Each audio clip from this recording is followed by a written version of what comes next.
This is the last present I will ever give you. My husband shoves divorce papers to me. I've decided to marry someone else, so thank you for being a cash dispenser until now. The guy I have been with for so many years turns out to be a horrible person. This is a story of my revenge. My name is Jessica. I'm turning 50 this year. In fact, tomorrow is a little special day. I've been living in debt for a long time and will finally finish paying it off. My husband Lance and I have worked really hard together. We got married 20 years ago. I was 30 and he was 35. He ran a liquor store that he inherited from his parents who had passed away. I, on the other hand, was an office worker. We met through an acquaintance and started dating with marriage in mind. I had one concern back then. What if he asked me to run the store with him? I was working as a financial consultant who advised on insurance and investment to individual and corporate clients at the time. I was getting paid better than average 30-year-olds and loved my job. I was studying for certification to take my career to the next level. When he proposed to me, he said, I know you have been working hard to get the certification. I want to support you in any way I can. I have enough stuff at the store, so I can manage it myself. You should pursue your dreams. His assurance was the catalyst for my decision to marry him. He was benevolent and always on my side. I truly wanted to build a life with such a man. As we agreed in the beginning, he focused on his business, and I focused on my work. We thought that our marriage was going well. About a year into it, he went to work and I was spending my day off at home. When I was vacuuming under the bed, it caught a lot of papers. It had been less than 6 months since we moved in. I wondered why there was such clutter. I picked up a crumpled piece of paper and opened it. The header in bold letters jumped into my eyes. Reminder of payment? The total amount of the debt owed in Lance's name was $200,000. $200,000? Wait, it's not $2,000, is it? My head started spinning. Why did he hide such a large amount of debt from me? I questioned him as soon as he got home that day. What is this debt? What's going on? No, it's not what you think. It was left to me by my parents. The debt was not personal, but rather on his liquor store. It was made by his parents, and when he took over the business, it also came along. It was secured by the land and the house we lived in, so he had no intention to renounce the inheritance. I understood that it was not his personal debt, but it was not something that could be left unattended. But this is a payment reminder. Aren't you paying back every month? I am, but sales fluctuate from month to month. Sometimes I can't pay them back during the slow month. I have to pay my stuff first, so I've asked them to wait. That's when the letter came. At first, his opinion sounded to make sense, but it was definitely not a good idea to delay payment. The letter included the words "final notice." I didn't tell you because I didn't want you to freak out. Don't worry though. Business is on track and we haven't been evicted from the house, right? That's true, but... I looked at him anxiously. Then he mentioned something unexpected. If you are so worried, why don't you help me pay off? You are making quite a lot, aren't you? Huh? I wasn't comfortable with where he was going. It was not my store. A husband and a wife are supposed to help each other. My debt is also yours. That's a bit sudden. Are you okay if my store went out of business? Many people would suffer if it was gone, you know. I gasped. He was right. His store had become an indispensable part of the community. It was located in the suburbs, where there weren't many shops or supermarkets around. He was also selling fresh foods such as meat and fish, and offered a home delivery service. I visited the shop several times, and it was always busy. Some customers stated that they were so grateful to have it in the neighborhood. Please, honey, I'll be focused on keeping my business rolling. Please help me pay off my debts. I respected the way he took his work seriously and devoted himself. I didn't want to see his store disappear. I didn't want that to happen for sure. Being married means that we support each other at all times. If he was struggling, it seems only natural for me to help him. Okay, I will pay back as much as I can every month from my salary. You can concentrate on managing the store. I could help financially, but only he could run it. I was happy that he relied on me above all else. However, it was the beginning of a change in him. About 3 years had passed since I took over his debt. He often came home late. What were you doing till this late? You reek of alcohol. I just had a few drinks with my customers. Honey, did you make a payment this month? For some reason, he sounded condescending. I did last week. Why? My store depends on you. You'd better keep paying on time. Whenever he got drunk those days, he gave me an order. I had taken it as nonsense from a drunkard, but it started to prick my nerves when he did it repeatedly. He made it sound like it was normal for me to pay back his debt. By the way, Matt has a third kid now. I envy him. Matt was his friend from high school. He had his own business just like Lance. His wife also worked in the store with him. I've been wanting to talk to you about that. I told him what I had been keeping to myself. Don't you think it's time for us to start a family? His reaction was very cold. What? Baby? My business has just started picking up, and we were still in debt. How can we be so irresponsible? The debt was his. I held back my annoyance. Matt has 3 children now, right? We can manage one too. His parents are still well, and his wife works in the store. They are different from us. I couldn't counter that.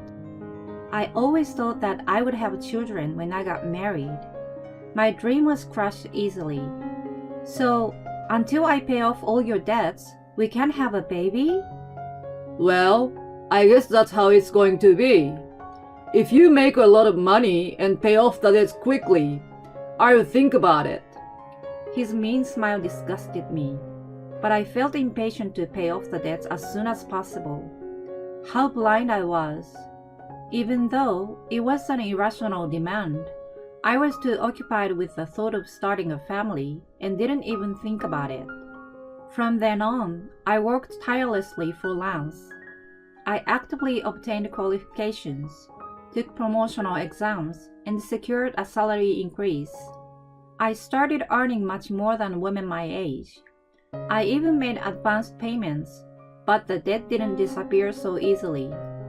I turned 40 before I knew it, and had to give up on having children. I thought to myself that I still had my husband and thought he was enough. He relied on me, and I could do anything for him. As long as I still believed that, I remained happy. Lance started coming home later and later as the days went by. He sometimes came back in the morning. I was working in the store, and it was morning when I realized it. I had to go out with a customer, and the next thing I know, the sun is out. When I saw him working so hard to protect the store, I felt that I had to do my best as a wife too. We were on the same boat, selling for a better future together. The months and years went by, and the day finally arrived. I was going to make the last payment the next day. For the sake of the debt, I had to pass on all sorts of luxuries. I didn't need to do so anymore. I could finally spend my hard-earned money the way I wanted. I realized that ever since I got married, I had been thinking too much about money. We had never taken a vacation, or even dine at a nice restaurant. We were still in our 50s. I hoped to finally enjoy such things from then on. On the day the last payment was due, I took a day off. I cooked a more luxurious dinner than usual, prepared a bottle of wine, and even baked Lance's favorite chocolate cake. I wanted to celebrate the debt-free life together. When he came home from work, I put them on the table and said, "Finally! It feels like it's been a long time, but last 20 years have gone by so fast, haven't they, honey?" He was trembling and kept his head down. I wondered if he was crying from happiness. As I was stunned, he started cracking up in a way that I had never heard before. "Ha ha ha! What the hell is going on? Are you okay?" The man who was supposed to be my husband declared the most outrageous thing. You are dismissed now. I'm grateful to you for the past 20 years. Thanks to you paying off all my debt, I'm a free man. Great job. I don't need you anymore. What are you talking about? I seriously had no idea what he meant. Then, he took something out of his bag. This is my last present to you.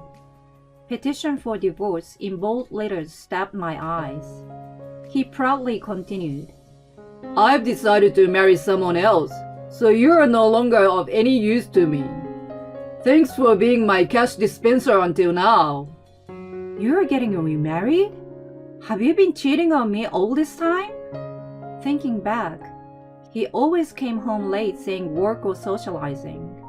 While I was working hard to pay off his debt, he was... No way. His expression remained smug. I will never be that unfaithful. I have already found the next potential wife. I want to divorce you and marry her. That's why I have been waiting for you to clear my debt. Tears began to well up in my eyes at the cruelty. I was even more saddened by the blurry view of the feast I had prepared. So get the hell out of here. He handed me the divorce papers. My blood started boiling faster than I could feel sadness or despair. Okay, but you won't regret it. I squeezed out my voice. No, I won't. Why would I regret divorcing an old hag like you? An old hag? If I were her, he would be an old fart. I wondered if he thought he was still young. His misconception was so ridiculous that I regained my composure and accepted the divorce papers. I'm going to take this with me for now, and I'll be in touch. I packed my belongings and left the house. How could my 20 years of marriage come to such an easy end? I finally shed tears of emptiness and frustration after being alone, and then asked my attorney for a divorce agreement and had him send it to Lance. I also requested and received a report on his bride-to-be. Soon after that, I received a call from him. Hey, Jessica! What the hell is this document? He sounded furious. I could imagine his face turning bright red even over the phone. I was very calm in contrast to him. That is a divorce agreement. What about it? I know what it is. What I'm talking about is this loan agreement. Why do I have to pay you back? He sounded distraught and kept yelling. This is crazy. This is not right. He was referring to the part about repaying the loan between spouses that happened during the marriage. It meant that he was asked to return the money I paid on his behalf. This is bullshit. You decided to do it out of your goodwill, didn't you? Why are you digging up the past? What do you mean? I did it as your wife. If we divorce, that's a different story. Then the regret you mentioned is... He just realized it at that moment. When he asked me for a divorce, I immediately thought of making him repay in my head. I dealt with insurance and investments, so I got to speak to different kinds of customers in my profession. Sometimes I heard about divorce issues or inheritances. Thanks to them, I had a few contacts of experienced attorneys whom I consulted right away.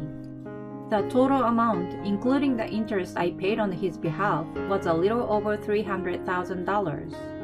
I was determined to have him pay me back precisely that.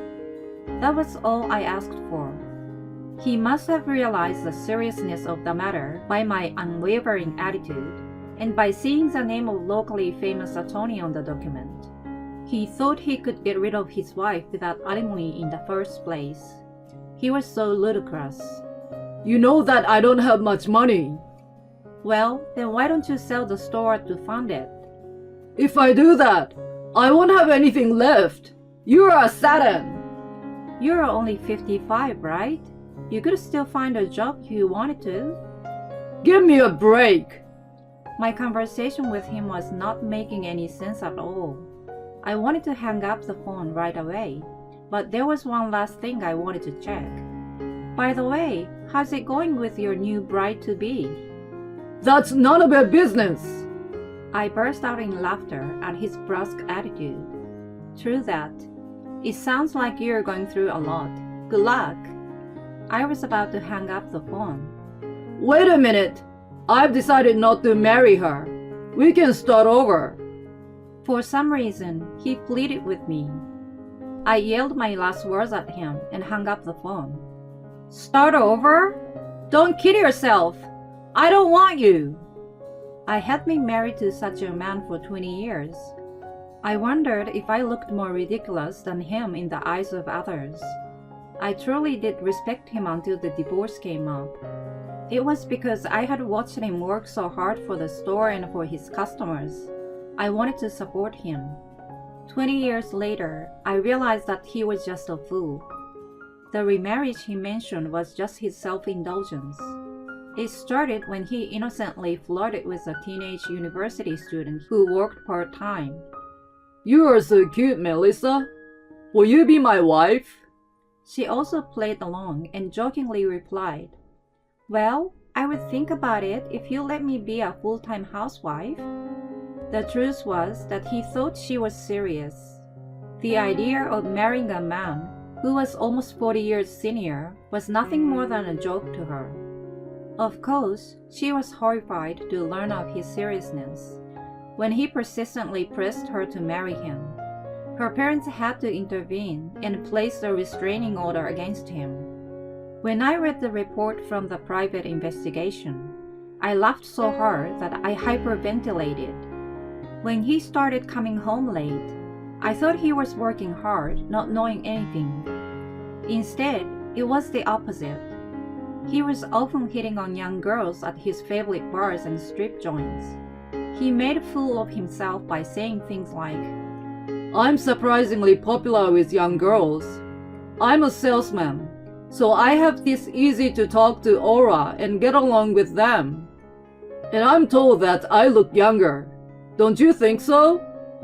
The girls apparently cringed at his comments. He no longer had any use for an old wife like me and saw me only as a cash dispenser. However, his misconceived image of himself was hilarious. He was not taken seriously by anyone and became somewhat like a stalker who almost got in trouble with the police. Maybe it would have been better if he had cheated on me. Too bad he couldn't even find a mistress to have an affair with.